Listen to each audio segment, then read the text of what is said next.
Hello students, in the previous video we had started learning about animal tissues. Today let us continue with the rest of it, okay?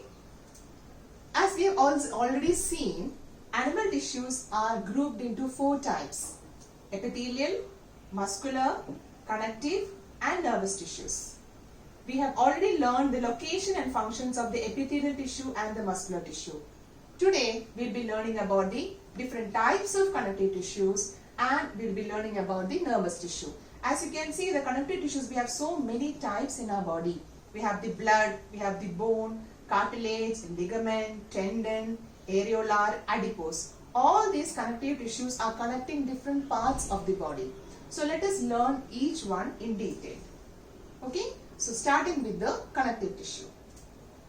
See, when you learned about epithelial tissue, you had something common in it. That is, there was a basement membrane. Fine. So in connective tissues, all these connective tissues, the basic thing is they all have cells, they have fibers and they have a ground substance. Okay, you can see in this picture here, there are cells. You can see the cells are present and then fiber like things are there and ground tissue. If you remember the kheer we have, okay, kheer, how do you make kheer? It's in the milk, you are putting some vermicelli and there are some cashew nuts and badam. So that milk can be considered as a matrix. So here you have a matrix in the connective tissue in which different things are embedded. Like in the kheer you have the milk and in which you have the vermicelli and the cashew nuts and badams embedded in it. So in connective tissues you have the cells, fibers are embedded in the ground substance. So the ground substance and the fibers together form the matrix. Now if you are keeping the kheer in the fridge, it will become frozen. So that means the matrix has frozen. So depending upon the type of matrix, you are having the different types of connective tissues. Okay. So connective tissues have different types of matrix. Some of them have jelly-like matrix, just like the toothpaste. That is areolar, adipose, tendon and ligament. These 4 of them are having jelly-like matrix. It's neither hard nor very soft. In case of blood and lymph, we already know blood and lymph, it is having a fluid matrix. Okay. And the third type of connective tissue is having solid matrix. Example, bone and cartilage. Wherever we need hardness in the part of the body supporting cells, you are having the bone and the cartilage as solid matrix. So the 3 kinds of matrix, it may be either jelly, it may be fluid or solid matrix. Example of fluid matrix is blood and lymph. Example of connective tissues having solid matrix is bone and cartilage. And example of connective tissues with this neither hard nor in the form of fluid, it is the jelly-like matrix found in areolar, tendon, adipose and ligaments. Okay. So the types of connective tissues: areolar, adipose, tendon and ligaments. All these 4 of them are classified under connective tissue proper. That is proper connective tissues. Blood and lymph, of course, it is the fluid connective tissue. Cartilage and bone, which is having the hard matrix, is coming under supporting connective tissue. Okay. Okay. Let us come to the first one, areolar. From the word, just related, air. That is loosely packed. It's a loose connective tissue. You can see here in the picture the cells. These are the cells and these are the fibers. They are all loosely packed in the matrix. Okay. So that's why it's called as areolar connective tissue. Now where is its location in our body? It's found between the skin and muscles, around the blood vessels and nerves, and in the bone marrow. What is it? What do you mean by that? Look at this picture, children. This is a bone and this is a muscle which is attached to the bone. Fine. Okay. And so here this is the skin. The skin is made up of epithelial tissue. Now between skin and muscles means this region.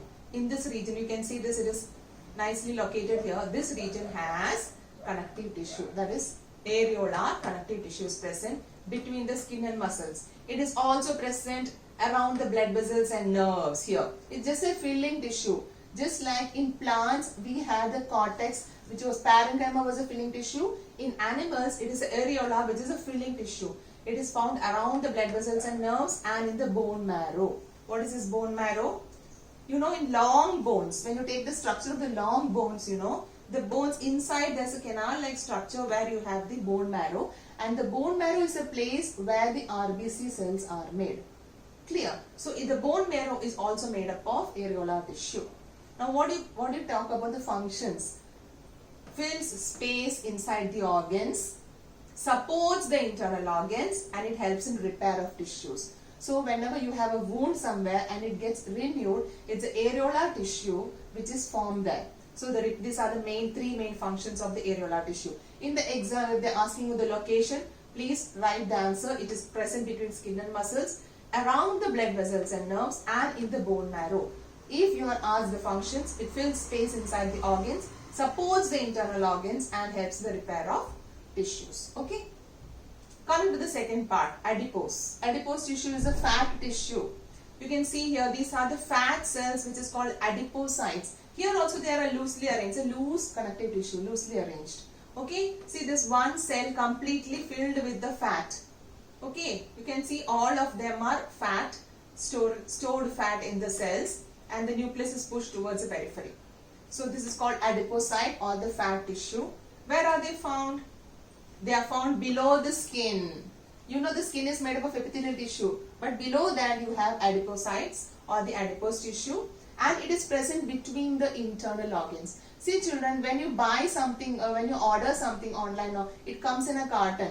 If it is a very delicate structure, what happens?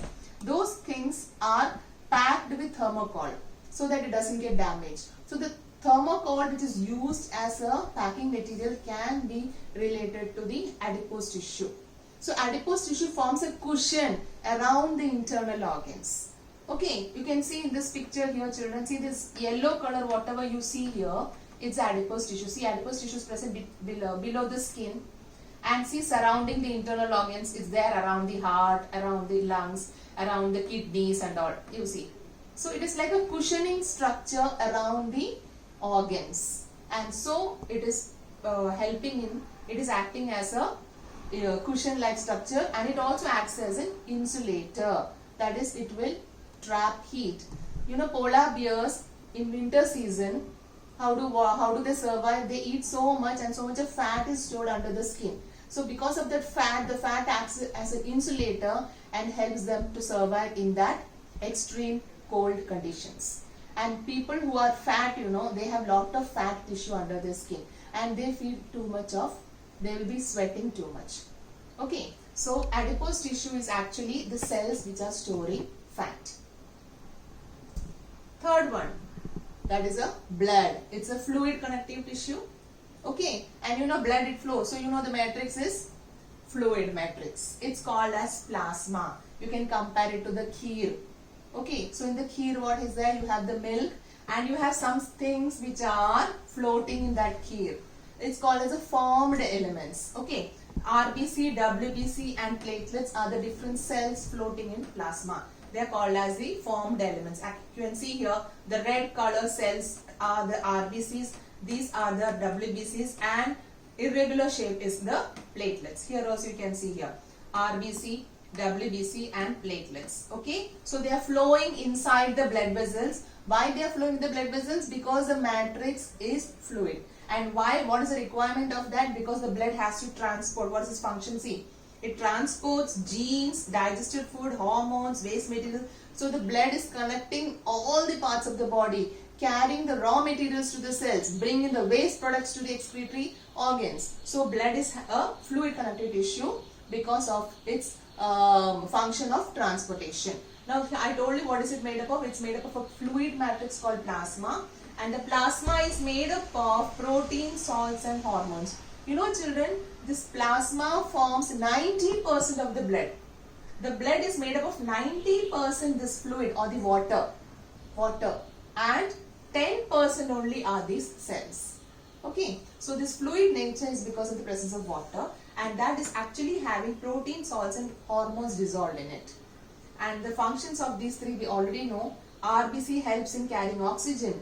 WBC are the soldiers of our body, immune system, and the platelets help in clotting of blood. Fine.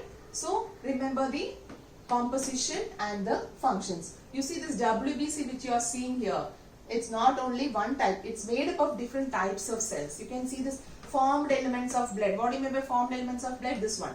The RBC, WBC and platelets are the formed elements of blood. So RBC, WBC and platelets. RBC carries oxygen, platelets are helping in the clotting of blood, and you see the WBC, so many types of WBCs are there. You will learn about in detail in the higher classes. Okay. Now another type of fluid connective tissue is the lymph. You can see, just like we have the blood flowing through the blood vessels, you have a fluid called lymph. Lymph is a fluid which is flowing through the lymph vessels. It's actually colorless because it doesn't have RBC. Remaining all things are there. Plasma is there, WBC is there, platelets are there, but there is no RBC. So this lymph is colorless and it flows through the lymphatic vessels which is spread throughout the body. It has a very important function in transportation of fat, and we'll be learning about in detail in 10th standard. So remember the two fluid connective tissues, that is the lymph and the blood. Okay. See how the movement of the leg is occurring. You know our leg, the thigh is made up of one single bone called the femur, and then you have two bones in your legs like this. Okay, and these two bones, you can see it's connected. This one femur is connected to the two bones here. Here you have a connection. And you can see this red thing. What is it? It is a muscle which is attached to the bone. So what do you think? How are we able to move our hands and legs? It's not because of the bones, children. It is because of the muscles. The muscles are attached to the bones and they contract and relax, and that is why the bones are able to move. Without the muscles, the bones will never be able to move. Okay. So coming to the tendon. What is tendon? You can see the muscle here which is attached to the bone. So this attachment region is called as a tendon. So tendons connect bone to muscle. You can see here, this is a tendon. Okay. And what is the nature of it? It's fibrous and strong. It is fibrous and very strong, and it has limited flexibility, not much flexible, because the muscle already it is contracting. Okay. So it has to have a nice grip on the bone. So for that it has limited flexibility. So tendons connect bone to muscle, fibrous and strong, and it has limited flexibility. You'll be wondering now how these two bones are connected. Yes, you have a connection between these two bones also. They are called the ligaments. You can see this. This is one bone, this is the second bone, and this connection you can see here. The two bones are connected like this, and there are also connection in between. These are called as the ligaments. So the ligaments are present here, connecting the two bones, here also and even in center. Here it is there. You can see this one, this is a ligament. If you see this picture, it's very clear. You can see the muscle, the tendon connecting to the bone. Now this is one bone, this is another bone. You can see the ligament here. See the ligament which is attaching the two bones. So ligaments connect two bones and they are very elastic and strong. What is the necessity of elasticity? Because the bones are very hard. So the connecting structure should be elastic so that it can expand and relax as you move the joints. This is the joints. Okay. So it is elastic and strong. If it is very rigid, it may break. So that flexibility is very important wherever connections are there between the two joints. Okay. So that is why ligaments are elastic and strong, and it has less matrix compared to the tendons. So the difference between tendons and ligaments are very often asked in the exam. Clear? Yes. Next we are coming to the supporting connective tissue. That is the skeleton made up of bones. And there are two types of supporting connective tissue. That is the bone and the cartilage. Wherever you need strong or mechanical support, there you have a bone.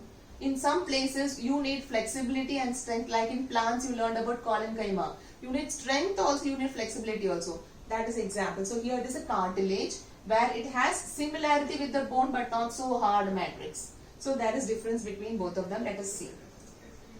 See the bone here, as we told, this one bone, the femur, okay, and this is a leg bone, two bones, tibia and fibula. In your hand here, the one bone in the arm, it's called as a humerus, and this is called as a radius and ulna. Okay, so here on the hand also you have on the upper part one bone, in the thigh bone here. So below the thigh bone, two small bones called tibia, fibula, and in the hand below the big bone you have the radius and ulna. You can see how the movement is occurring. The movement is possible only because of the presence of muscle that's there. Okay. Now what is a bone made up of? It is very strong and non-flexible because the matrix is very hard. See, bone is made up of a rigid matrix. Just as I said you, if you keep the key in the fridge, in the freezer, it will become frozen. So the matrix becomes very hard and the bone cells are embedded in it. So the bone cells are called osteocytes. And because of this structure, the bone is very hard and strong because its function is supportive in nature. Okay, what is a rigid matrix made up of? Calcium and phosphorus. That's why your parents are always insisting you to drink milk, eggs and all calcium rich foods. Why you need to have calcium rich foods? So that your matrix will be filled with calcium and phosphorus and you become very strong. Okay. Now if you see the function, if you are asked the function, what will you write? It forms a framework to support the body. It anchors the muscles and supports the main organs. The bones have muscles anchored to them. This is the structure of one single bone, big bone you can see. Okay. If you see, the outer part of the bone, it's called the compact bone and the inner part is called as the spongy bone. Okay. So the bone has an outer compact bone and the inner is a spongy bone and inside you will be having the bone marrow. These are not mentioned in your textbook. Why I am telling you is you should understand what is this bone marrow and all. So this is the structure of the bone here. Okay. There is an outer compact bone, inner spongy bone and then you have the bone marrow. Now you will be wondering where these cells are present. Where is this bone cells? It is present in the outer part, that is this compact bone. That is a mature part of the bone where you have the proper rigid matrix and the bone cell. That is the outer part. This is the compact bone. Let us see how it is arranged. If you take a cross section of a bone, you will be seeing such structures. You can see here, children, there are small cavities in this. These small cavities or the canals are called as the Haversian canals. In this Haversian canals, you can see the blood vessels and nerves which are coming. And around the Haversian canal, there are concentric circles. And each concentric circle, there will be pit-like structures called as lacunae. And in each lacunae, you will be having the osteocyte or the bone cell. So what is the location of the bone cell? It's present in these small lacunae like structures which is present around the Haversian canal and it is arranged in concentric circles. And each lacunae is connected to another by like thread-like structures which is called as canaliculi. You can see this here structure. This is a Haversian canal and lacunae having the bone cells and the lacunae are connected to each other by canaliculi. And what is the use of this Haversian canal? Through this the blood vessels and nerves are there. Each lacunae has one bone cell or the osteocyte. Is it clear? I repeat, there is a centrally placed Haversian canal. So many Haversian canals are there. Each Haversian canal has concentric circles in which lacunae are there. Each lacunae has one bone cell. Okay. So, next one. Cartilage. What is a cartilage? I told you it is having flexibility but not so strong as the bone. It is strong and flexible. This is how the cartilage will look. You can see in this also you have lacunae, but they don't have Haversian canals and all. The lacunae, each lacunae will be having more than one cartilaginous cells. The cartilaginous cells are called chondrocytes. In bones, you had in one lacunae only one bone cell, but in cartilage you can see in each lacunae there will be 2 or 3 chondrocytes or the cartilaginous cells. And the matrix is less rigid in nature. So the matrix is less rigid in which the chondrocytes are widely spaced. That is a reason for its flexibility. Okay, so the matrix in the bone was made up of calcium and phosphorus. The matrix in the cartilage is made up of protein and sugar. You will be wondering then where is it present? Where do we need this flexibility in our body? Yes, it's present. It smoothens the bone surfaces at joints. You can see this is the 2 bones which are attached. This is a joint, okay? And wherever there is a joint here, you have some movement. The movement of these joints or the bones can cause wear and tear for these bones. So this cartilage is present as a covering. You can see this shiny thing is a cartilage. It is present at the end of the bones and it will prevent the damage of the bones. So it smoothens bone surface at the joints. It acts like a lubricant. In machines you have lubricants applied in wherever the parts are moving against each other. So here also you have cartilage to smoothen the joints. It's also present in the nose, ear, trachea and larynx. It's present in the nose. That's why your nose is little flexible. It's not so rigid as your bones. Ear also is flexible. You can move your ear with your hands. And what is this? This is a respiratory system. The windpipe leading into the trachea. See, around the trachea you have rings. Can you see these rings? And the trachea is a structure which is allowing the air to pass from the nasal cavity into the lungs. So this structure shouldn't collapse. If it collapses, then the air will not enter into the bronchi and the lungs. So the trachea has rings of cartilage to prevent the collapse. So what are the locations of cartilage? It is present at the end of the bones. It's present in the nose, ear and trachea. What is the reason for its flexibility? Because of its less rigid matrix, proteins and sugar. Okay. Okay, just to compare the structures of the bone and cartilage, Haversian canal, then you have the concentric circles, each lacunae having one bone cell. Here there are no Haversian canals, the matrix is just scattered and these lacunae are also scattered. There is no specific design as you see it in the bone. And each lacunae has 2 or 3 chondrocytes in it. Okay, that's why the bone is very rigid, the cartilage is less rigid. Coming to the second part or the last type of animal tissue is a nervous tissue. From the word you can understand where is it found? Brain. Nervous tissue is found in the brain, spinal cord and in the nerves. If you pinch yourself, you get pain because nerves are present there. In every part of your body has nerves. So the nerves are made up of special kinds of cells called nervous tissue. It doesn't look like the cell of the other tissues, isn't it? Why is a nerve cell designed in this way? Because its function is also different from others. It has to pass the nerve impulses or the signals. Okay. So if you take the structure of one nerve cell, the nerve cell is also called as a neuron. If you take the structure of one nerve cell, it is made up of this structure. See, this is actually the cellular part. Just like we have in the cell, nucleus, cytoplasm and all the organelles. Here this is the head, this is the main cell of the neuron or the nerve cell. Then one of its part is getting extended to form a structure like this extended part and it's called as the axon. This part is called as a cell body. Extended part is called as the axon. Axon is then ending in nerve endings. This is called as a nerve endings. And if you come to the cell body here, you can see some branches arising. These branches are called as dendrites. And if you observe children, you see the signals are always going in one direction, not in this way.